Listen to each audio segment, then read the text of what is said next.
Hey guys, BaoZakeruga here, and today I'm here to give you my personal thoughts and analysis on the new Super Robot Wars Z3 Tengoku Hen trailer. We got a lot of new info both in regards to the plot and gameplay mechanics, so before I go fanboying over the new animations, let's break down the concrete information we got from the new trailer first.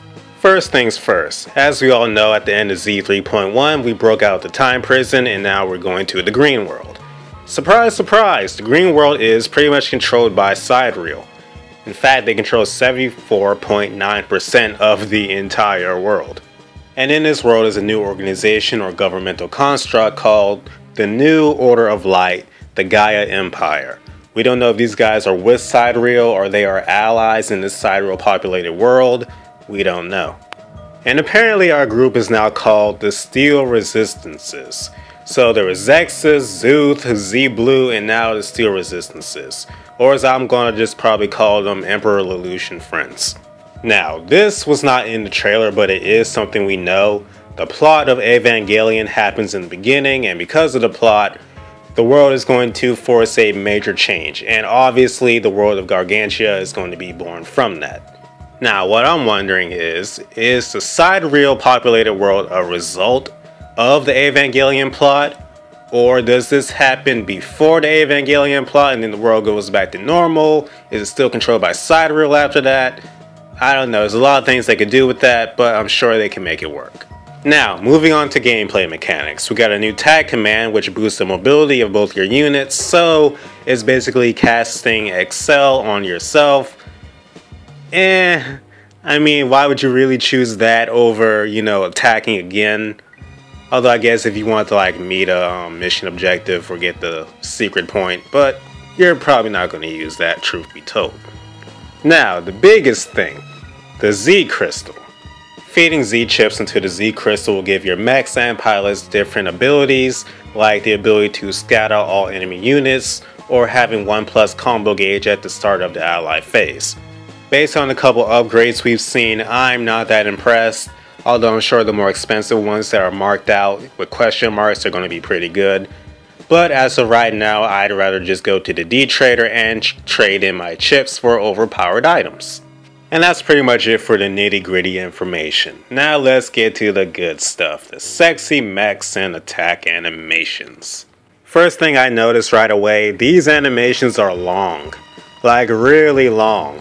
And that's a good thing to me. I know some people might complain, but I don't really see the point of complaining when they give you both a fast forward button and a skip forward button, so deal with it. Now let's talk about the thing I'm pretty sure caught everyone's attention.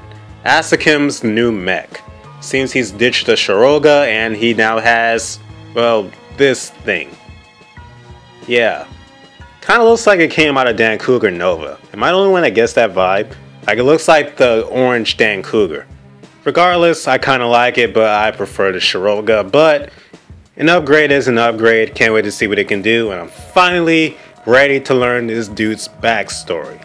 So now what I'm gonna do is just go over some random attacks and my thoughts on each. Hibiki's new attack with the Genion. Pretty cool, seems like a mid-tier attack that, does good damage, but it's not like a finisher. Awesome animation though. Sosuke and this new mech of his. I think it's called the Leviathan. It looked like it fired off a freaking nuke in the trailer, and I'm guessing that's not even his strongest attack. He also was loaded with an ass load of guns that would make the Landgraf Raven jealous. And animations, they look pretty good. Not as clunky as the Arbalest in Z 3.1. Like they were so bad I had to bench the Arbalest. Almost ashamed to say that as a Full Metal Panic fan, but I did it. We also get our first look at the full armor unicorn, which I honestly forgot about. But yeah, doesn't look as awesome as it really should in my opinion though. Like the full scale version of the full armor unicorn looks like freaking menacing. And this one just looks but the attack he did was pretty damn impressive. Michael Bay would be proud of the explosions. Next we get a look at Shinji and Kaworu. I can never pronounce this dude's name. Shinji and K in the Eva 13.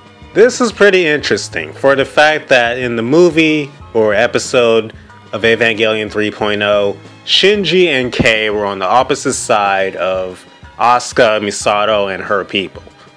So I'm curious how that's going to work in this game. Are they just going to gloss over the episode in like 2 stages and then have everybody come together?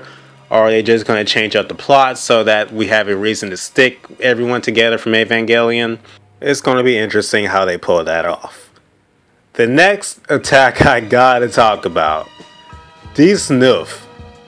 D-Snoof from Die Buster drops freaking Jupiter on top of you as an attack. Not only is that badass, it makes me a bit peeved we didn't get Crossbone or Gundam F91. Cause we could have had an awesome joke with D-Snoof dropping Jupiter like Aquarion and the Moonrays in Z1.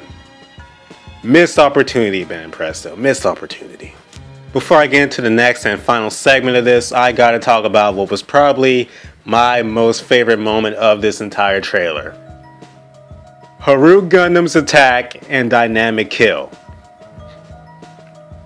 Oh my god, that was sexy. It slices the enemy and then shoots up the enemy's body. In beautiful 60 frames per second, that was just poetry in motion. I was literally clapping out loud like an idiot and grinning from ear to ear.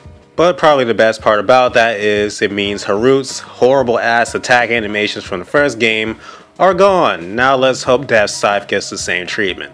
Now the final thing I want to talk about, combination attacks. Because we saw a couple in the trailer. Double Mugen Punch from the Aquarions and double Shin Shine Spark from the Getters.